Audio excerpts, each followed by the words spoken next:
रायगड जिल्ह्यात पावसाचा जोर वाढल्याने सावित्री नदीने धोक्याची पातळी आता ओलांडली आहे। त्यामुळे महाड शहरातील सखल भागात पाणी शिरून पुराचा धोका निर्माण झालाय।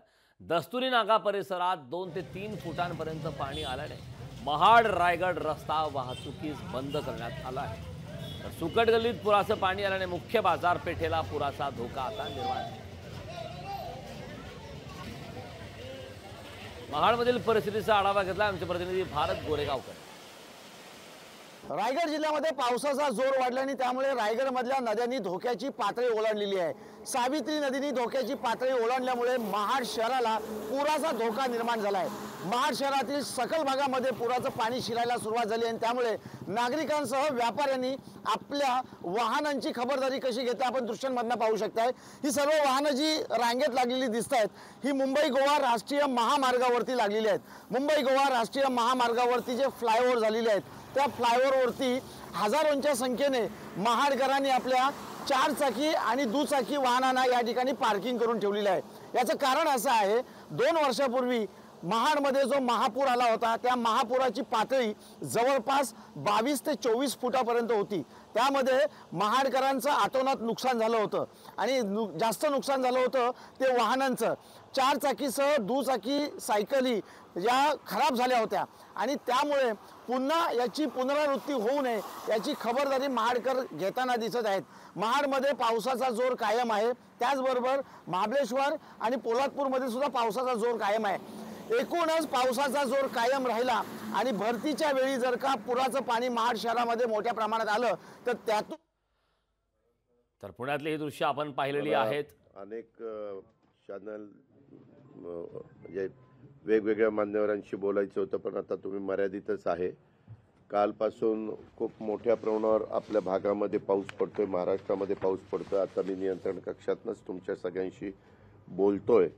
विशेषतः आत्ताची परिस्थिती बघता जरा पुण्यामध्ये परिस्थिती पाणी खूप आल्यामुळं एकतानगर, निबजनगर हा जो पुण्याचा भाग आहे तिथं पाणी खूप वाढलेलं आहे।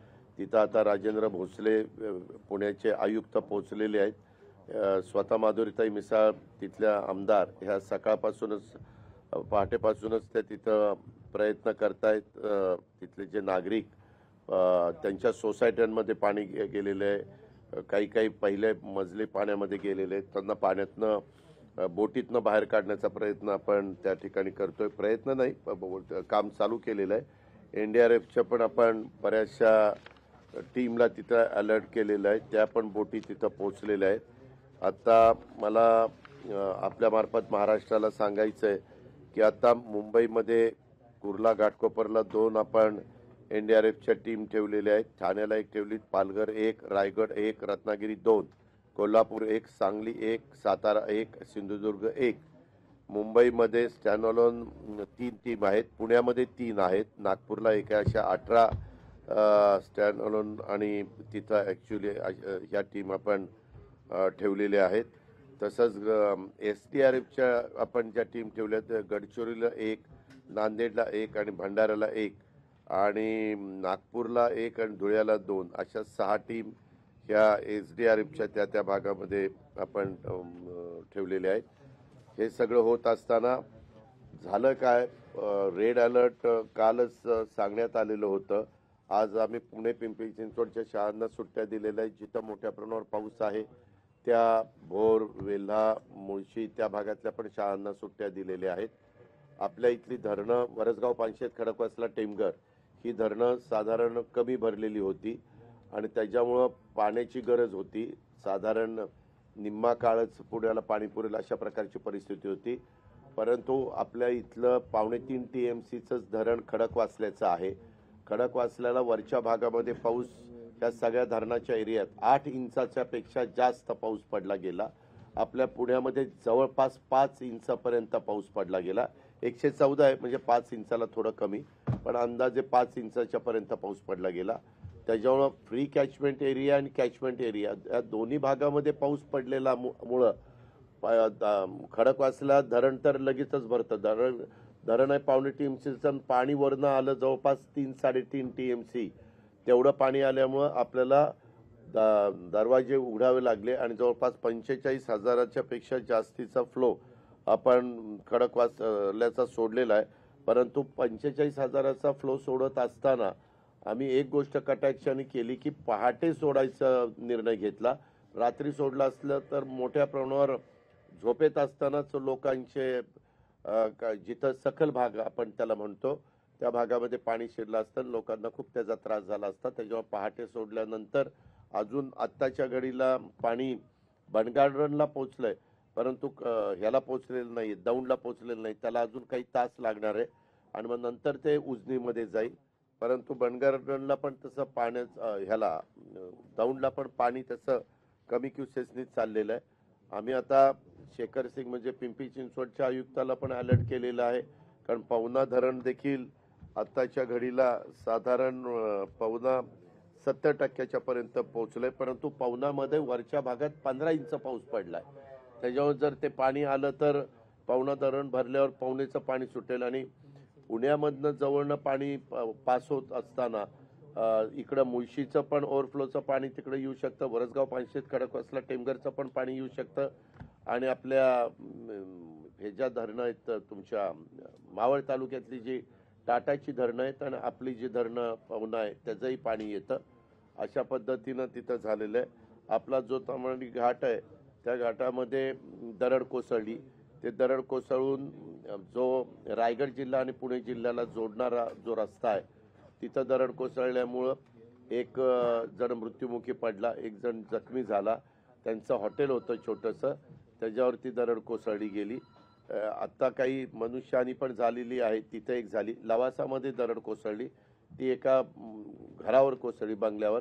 परंतु आत्ताची प्राथमिक माहिती अशी आहे की तिथं कोणी नव्हतं, तरी देखील आम्ही एक टीम तिथं पाठवलेली आहे. ती पोचल्यावर तिथली सगळी परिस्थिती वस्तुस्थिती कळेल.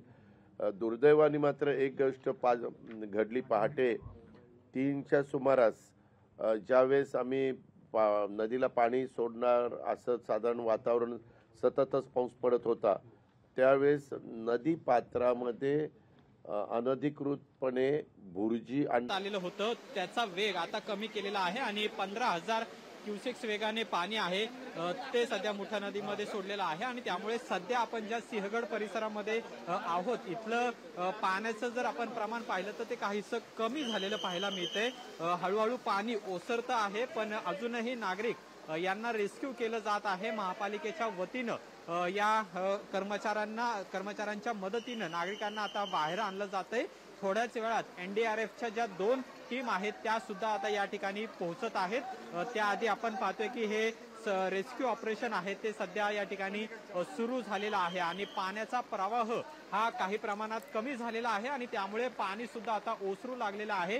हे पाणी अशाच पद्धतीने ओसरलं तर रेस्क्यू करायला सुद्धा वेग येणार आहे. आता आपण ही दृश्य पाहतोय की महापालिकेचे कर्मचारी आहेत ते अशा पद्धतीने नागरिकांना रेस्क्यू करून बाहेर आणतात. एनडीआरएफचे सुद्धा 2 पथकं आता या ठिकाणी पोहोचत आहेत आणि ते पोहोचल्यावर या रेस्क्यू ऑपरेशनला आणखीन वेग येईल. अजूनही शेकडो नागरिक आहेत ते या आतमध्ये अडकलेले आहेत अशी सुद्धा माहिती आहे. स्वतः महापालिकेचे आयुक्त सुद्धा या ठिकाणी येऊन गेलेले आहेत आणि मोठ्या प्रमाणात रेस्क्यू ऑपरेशन हे सुरू झालेलं आहे. पण तरी सुद्धा पावसाचा वेग आहे तो मात्र थांबत नाहीये. पावसाची संततधार ही अजूनही या परिसरामध्ये सुरू झालेली आहे. काय परिस्थिती आहे सध्या, काय जाणवतंय? आज आपण पाहतोय की सकाळपासूनच फार मोठ्या प्रमाणामध्ये या ठिकाणी रेस्क्यू चालले. 3:30 वाजता रात्री 27,000 क्युसेक्स पाणी सोडल्यानंतर 35,000 गेलं आणि त्याच्यामुळं जो काय पडणारा पाऊस आहे त्याच्यामुळं जो काही प्रवाह वाहतोय, परंतु या ठिकाणी तसं पाहिलं तर 45,000 क्युसेक्सला या ठिकाणी पाणी येत असतं. परंतु आता नद्याचं जे काही नदी सुधारचं काम चाललंय किंवा टाकला भराव आहे त्याच्यामुळे या पाण्याचा फ्लो 35,000लाच वाढलेला आहे. आता जरी पाऊस कमी झाला, थोडंसं पाणी कमी झालंय, बऱ्यापैकी लोक 3ऱ्या आणि 4थ्या मजल्यावर आता त्या ठिकाणी थांबून आहेत आणि या ठिकाणी हा विठ्ठलनगरचा भाग असेल, पलीकडे निंबनगरचा भाग असेल, त्याही ठिकाणी या ठिकाणी लोकांना रेस्क्यू करायचं काम चालू आहे. आता इकडची एक बोट काढून तिकडे जाणार आहेत. जे नागरिक 3ऱ्या मजल्यावर 2ऱ्या मजल्यावर आहेत ते सेफ आहेत, त्यांना या ठिकाणी आता बाकीची व्यवस्था करण्याचं काम प्रशासनाला आम्ही आवाहन केलेलं आहे आणि या ठिकाणचे एनजीओ असतील, पक्षाचे लोक असतील ते सुद्धा या ठिकाणी मदत करणार आहेत. स्थानिक नागरिकांच्या मदतीने सुद्धा हे रेस्क्यू ऑपरेशन आहे ते सध्या सुरू असलेलं पाहायला मिळते आणि पाणी काही प्रमाणात आता ओसरू लागलेला आहे. आपण ही सगळी दृश्य पाहतोय की पाण्याचा प्रवाह आहे तो काही प्रमाणामध्ये कमी व्हायला लागलेला आहे आणि रेस्क्यू ऑपरेशन आहे ते सुद्धा सुरू आहे. आता सुद्धा गुडघाभर पाणी आहे ते सध्या आपल्याला या ठिकाणी पाहायला मिळते आणि महापालिकेचे कर्मचारी आहेत ते सुद्धा आता या ठिकाणी कामाला लागलेले आहेत. पोलीस सुद्धा आहेत आणि हळूहळू आता इथल्या नागरिकांना बाहेर काढण्यासाठी आहेत ते प्रयत्न सुरू झालेले आहेत. नक्कीच अमोल, खरं तर नुकतीच उपमुख्यमंत्री अजित पवार यांनी अशी घोषणा केली आहे की ते तातडीनं पुण्याला दाखल होणार आहे. या पार्श्वभूमीवर पुण्याच्या प्रशासनाला कोणत्या प्रकारच्या सूचना देण्यात आल्या आणि रेस्क्यू ऑपरेशन आता लवकरात लवकर तातडीनं पूर्ण व्हावं यासाठी पुणे प्रशासनाकडून कशा प्रकारची तयारी केली जाते?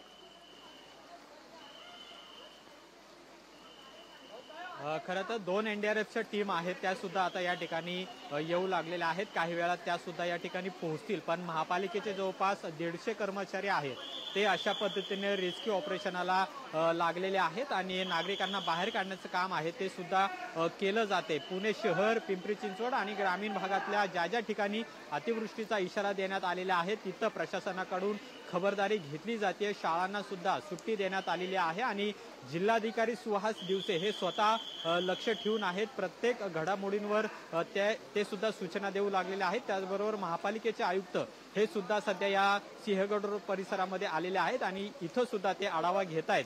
पण पाण्याचा प्रवाह आहे तो जो मध्यरात्रीपासून वाढवण्यात आलेला होता त्यामुळे ही परिस्थिती आहे ती काहीशी निर्माण झालेली आहे. पण आता हा पाण्याचा प्रवाह कमी झालेला आहे आणि त्यामुळे कदाचित उपमुख्यमंत्री अजित पवार आणि पुण्याचे पालकमंत्री हे सुद्धा या संपूर्ण घटनास्थळाला भेट देऊ शकतात. पण त्याआधी प्रशासन आहे ते मात्र आता वेगानं कामाला लागलेलं आहे आणि लवकरात लवकर हे सर्च ऑपरेशन असेल किंवा ज्या ज्या ठिकाणी पाणी शिरलेलं आहे ते पाणी बाहेर काढण्याचं काम असेल ते सध्या प्रशासनाकडून केलं जात आहे. नक्कीच अमोल, धन्यवाद या सविस्तर माहितीबद्दल. तर पुण्यातील पूरस्थिती ही आता काही लोकशाही मराठी ऐका, पहा, जागरूक रहा.